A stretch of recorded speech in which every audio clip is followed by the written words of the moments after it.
দূরপ্রাচ্য থেকে মধ্যপ্রাচ্য ও আফ্রিকা মহাদেশ প্রিয় নবী হজরত মুহাম্মদ সাল্লাল্লাহু আলাইহি ওয়াসাল্লামের শুভ জন্মতিথি উপলক্ষে উৎসবের আবহ। ইয়েমেনের রাজধানী সানায় পবিত্র মিলাদুন্নবী উপলক্ষে নেমেছে জনসমুদ্র। শহরের কেন্দ্রীয় স্কয়ারগুলো সবুজ পতাকায় ছেয়ে গেছে।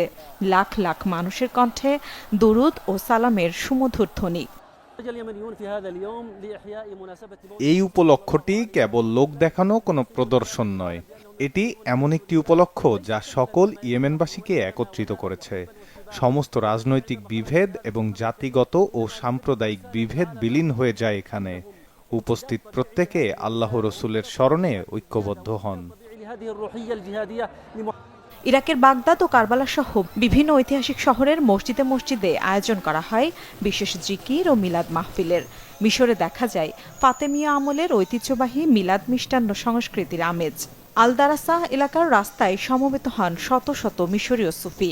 মসজিদ ও প্রধান প্রধান চত্বরগুলোতে রকমারি আলো ও ঐতিহ্যবাহী খাবারের পসরা সাজিয়ে আনন্দ ভাগাভাগি করে নিচ্ছেন সাধারণ মানুষ। বহু বছর ধরে মিশরীয়রা আমাদের নবী সাল্লাল্লাহু আলাইহি ওয়াসাল্লামের জন্মবার্ষিকী উদযাপন করে আসছে এভাবে। মিশরের সকল সুফি তারকা, অনুরাগী ও মুসলমান সকলেই নবীর কাছে পথ নির্দেশনা চায়। উত্তর আফ্রিকার দেশ তিউনিসিয়ার পবিত্র মিলাদুন্নবী উদযাপনে যোগ হয়েছে এক চমৎকার ঐতিহাসিক রূপ। দেশটির প্রাচীন কায়রোয়ান শহরকে কেন্দ্র করে জড়ো হন দেশ বিদেশের হাজারো পুণ্যার্থী। একইভাবে সোমালিয়াতেও পালিত হচ্ছে মহানবীর জন্মোৎসব।